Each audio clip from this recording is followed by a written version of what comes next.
Gomez Studio Family présente Réflexion biblique.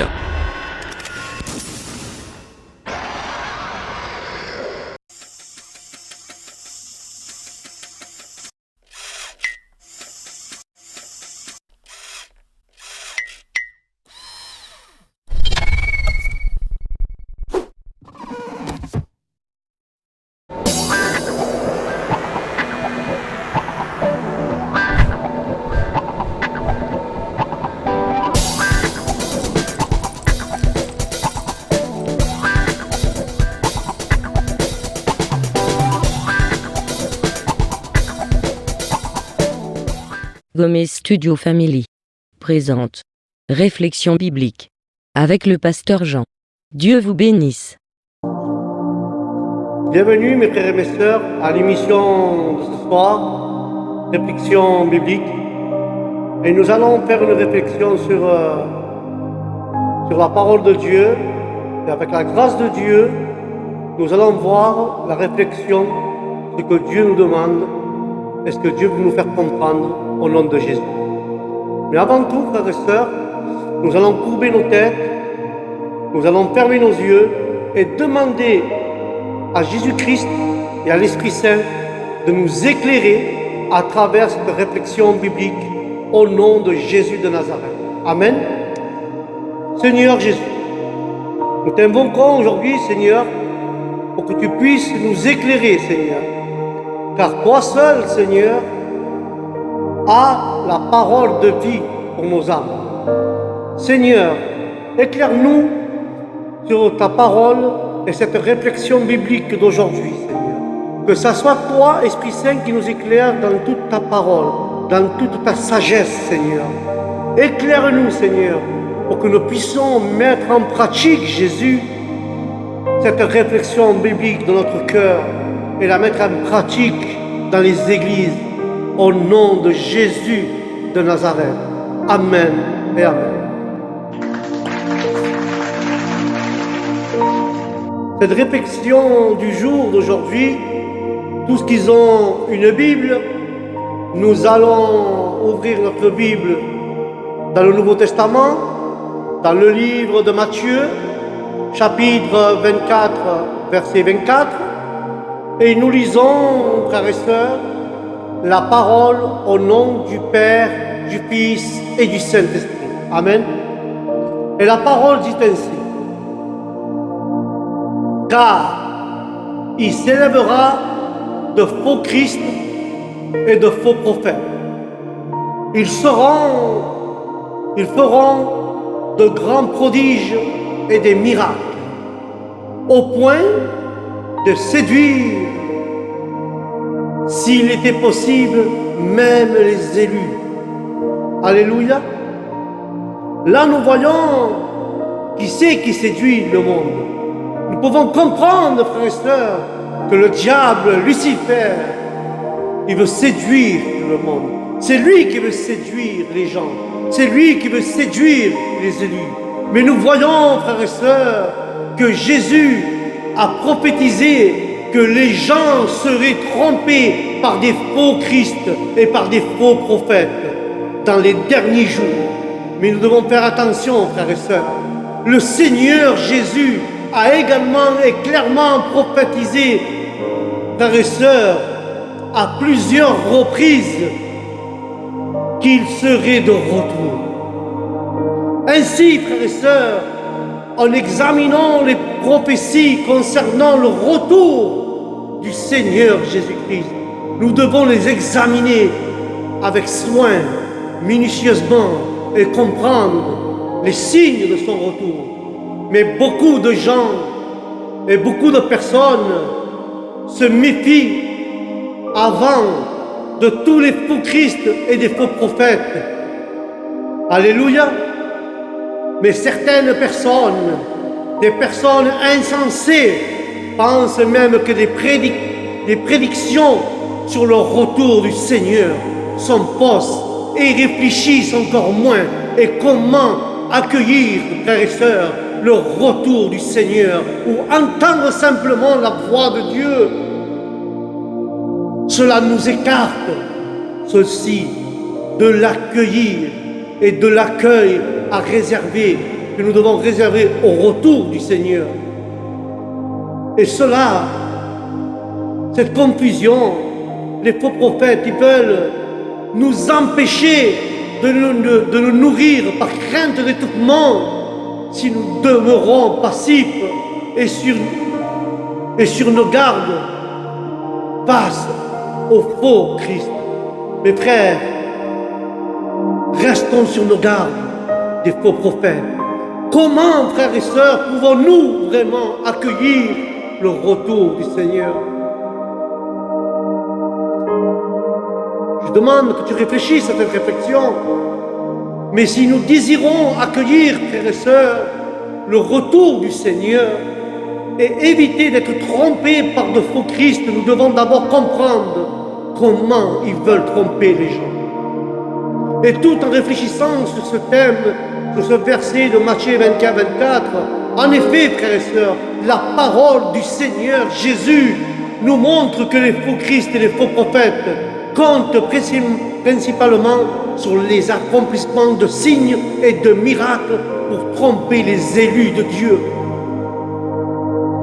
Ceci, frères et sœurs, est la première manière dont ils veulent se manifester, les faux Christ et les faux prophètes, pour tromper le peuple, avec des faux miracles et des fausses prophéties. C'est pour ça que je vous demande, quand vous recevez une prophétie, quelqu'un vous fasse une prophétie, avant de dire quoi que ce soit, mettez-vous devant le Seigneur et présentez-lui chaque prophétie, chaque songe, chaque rêve que vous faites devant Dieu, si c'est vraiment de lui ou si c'est des faux prophètes qui vous l'ont annoncé.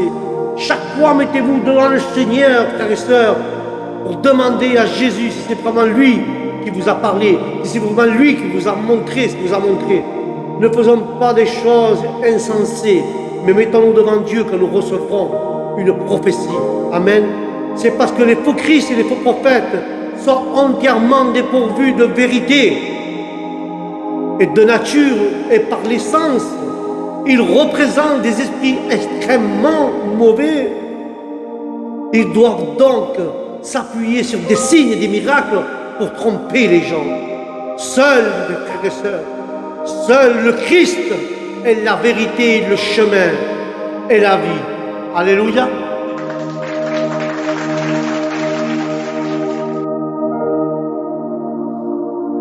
Nous devons réfléchir à cette réflexion biblique. Celui qui peut expérimenter la vérité, montrer à l'humanité le chemin et lui donner la vie, le seul, l'unique, le vrai, c'est Jésus-Christ. Ceux qui sont incapables d'exprimer la vérité sont sans aucun doute des faux Christ. Ce sont des imposteurs, frères et sœurs. Mais même dans l'église où vous allez, il y a des imposteurs. Et là, mes frères, il s'agit là de la manière fondamentale d'identifier les faux Christ et les faux prophètes, comme l'a dit Dieu. Dieu le dit. Si en ce jour, il émergeait une personne capable de manifester des signes et des prodiges, et de chasser les démons, et de guérir les malades, et d'opérer beaucoup de miracles, et si cette personne affirme qu'elle est Jésus, et qui est venu, alors ça serait de la contrefaçon et de l'imitation de Jésus faite par les mauvais esprits. Alléluia. Mais je veux, frères et sœurs, souviens-toi de ceci. Dieu ne reprend pas la même œuvre. L'étape de l'œuvre de Jésus a déjà été réalisée et Dieu ne va plus entreprendre cette étape. Dans les conceptions de l'homme, Dieu doit toujours manifester des signes et des prodiges, doit toujours guérir les malades, chasser les démons. Il doit toujours être comme Jésus. Mais cette fois-ci, frères et sœurs, Dieu n'est pas du tout comme cela. Si au cours des derniers jours, Dieu continue à manifester des signes et des prodiges. Il chasse les démons et guérit les malades. S'il faisait exactement la même chose que Jésus, si les faux prophètes font la même chose que Jésus, alors Dieu serait en train de répéter la même œuvre et l'œuvre de Jésus. Et l'œuvre de Jésus, frères et sœurs, n'aurait aucune signification, aucune valeur si l'œuvre se répète. Alors, Dieu réalise une étape de l'œuvre à chaque ère. Une fois que chaque étape de son œuvre est achevée, elle est immédiatement imitée par les mauvais esprits. Et après cela, et après que Satan commence à suivre Dieu sur ses talents, et Dieu opte pour une autre méthode. Une fois que Dieu a accompli une étape de son œuvre, Satan et les démons, elle l'imitent et elle est imitée par les mauvais esprits. Chaque fois que Dieu fait une œuvre et le termine, le diable l'imite. Vous devez être, frères et sœurs, conscients à cela. Alléluia. Car la parole de Dieu, frères et sœurs, nous indique clairement que Dieu est toujours d'actualité, jamais dépassé, et qu'il ne fait jamais la même œuvre. C'est exactement comme lorsque Jésus a œuvré. Il a inauguré la première ère de la grâce et mis fin à la première ère de la loi. Il a fait une étape de l'œuvre du salut et a sauvé l'humanité du péché. Amen. Enfin, de rendre son œuvre efficace, frères et sœurs, il a accompli des signes et des miracles dans les derniers jours.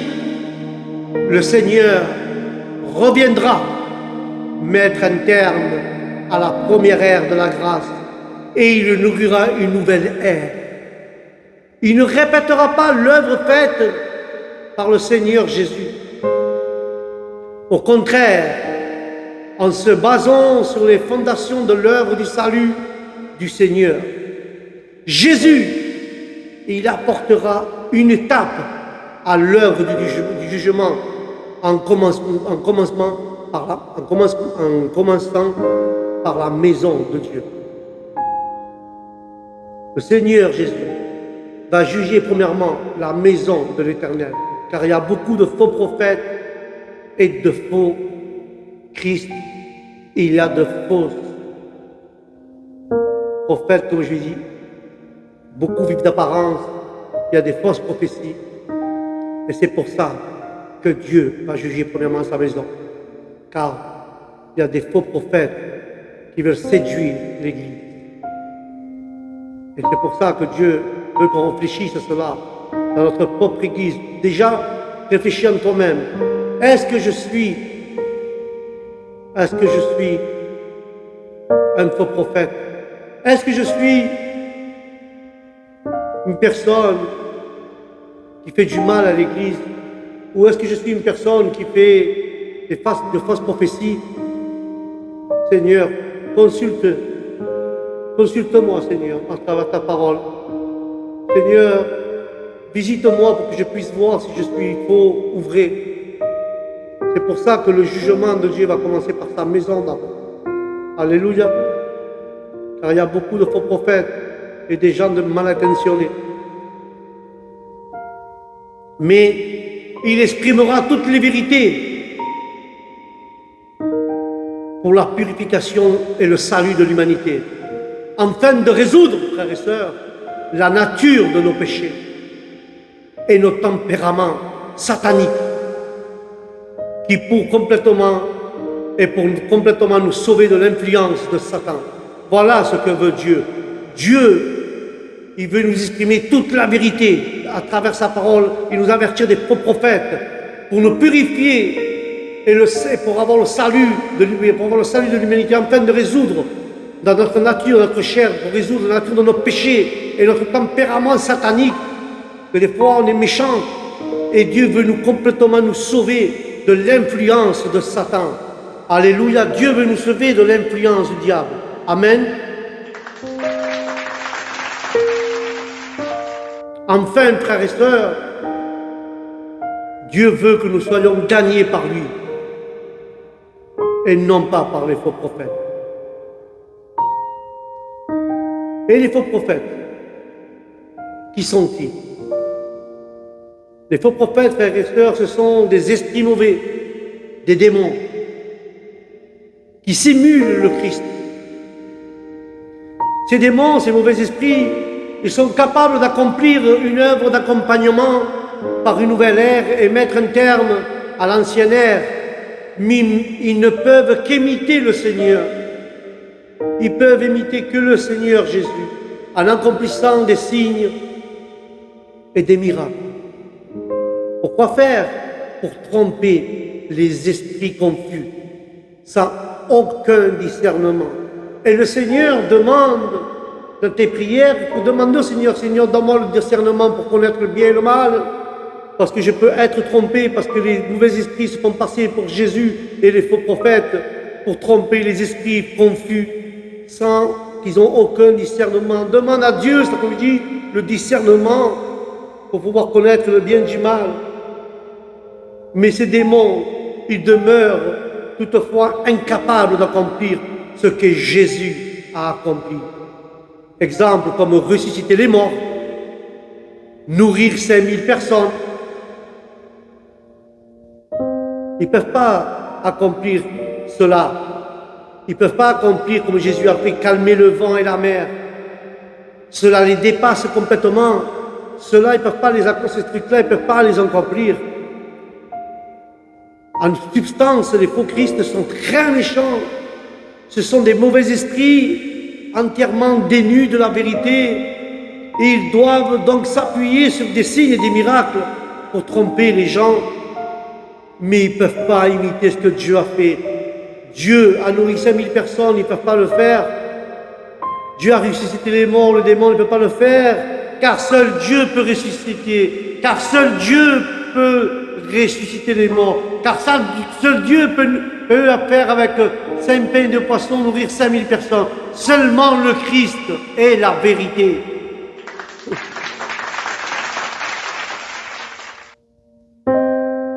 Mais les faux Christ sont des méchantes personnes. Ce sont des esprits très mauvais. Ils n'ont pas de vérité en eux. Ils doivent donc s'appuyer sur des signes et des miracles pour tromper les gens. Quand Dieu te donne un miracle, frères et sœurs, il te le donne complet. La maladie ne revient plus. Mais le démon, c'est l'imitation. Il te donne la moitié d'un miracle pour que tu puisses y croire en lui. Mais si tu ne crois pas, la douleur va revenir. C'est un miracle, c'est la moitié d'un miracle, ni plus ni moins. Et c'est pour ça que les faux prophètes sont méchants. Et ils se servent de ces signes. Sinon, ils trompent aussi les gens en réprimandant les gens et en imitant la parole de Dieu. Ils le font ça aussi, avec de simples mots qu'il a autrefois prononcés. Voilà leur première caractéristique. Voilà leur premier caractère pour les reconnaître. Ils réprimandent les gens. Et ils imitent la parole de Dieu. Ils prononcent des mots de l'autre foi. Voilà leur caractère. Et si nous comprenons cela, nous ne craignons pas d'être trompés, si nous comprenons cela. Et nous ne serons pas trompés par les faux Christ. Par conséquent, frères et sœurs, si quelqu'un témoigne que le Seigneur est revenu et a parlé, nous cherchons de manière active l'œuvre et la voix de Dieu et accueillerons le retour du Seigneur comme des vierges sages. Alléluia. Et je veux conclure avec ça. Si quelqu'un parle et témoigne qu'il a dit le Seigneur est revenu et il a parlé, cherchons si c'est vraiment la voix de Dieu. Cherchons si c'est vraiment l'œuvre de Dieu. Si c'est vraiment l'œuvre et la voix de Dieu, alors accueillons-le et accueillons. Et accueillons, frère, le retour du Seigneur comme les 10 vierges. Attendons le retour du roi. Réfléchis. Demande à Dieu, frères et sœurs, le discernement pour pouvoir reconnaître les faux prophètes, les mauvais esprits. Dieu te va te le donner. Si tu n'as pas le discernement, il ne faut pas qu'on te trompe, demande à Dieu le discernement. Car Dieu, le véritable, va te le donner. Amen. Notre réflexion biblique arrive à son terme. Je vous remercie, frères et sœurs, de m'avoir écouté. Et surtout, n'oubliez pas, frères et sœurs, que nous devons réfléchir à cette réflexion biblique de Matthieu 24, de pouvoir discerner les mauvais esprits et les gens dans les églises qui sont passés pour des faux dieux, et des faux prophètes. Que Dieu nous donne le discernement au nom de Jésus de Nazareth. Amen. Notre émission arrive à son terme. Que Dieu vous bénisse de grande manière, votre maison et toute votre famille. Que la paix de Dieu soit dans votre cœur et dans votre esprit et dans votre maison. Et je vous dis au prochain programme. Shalom. Dieu vous bénisse.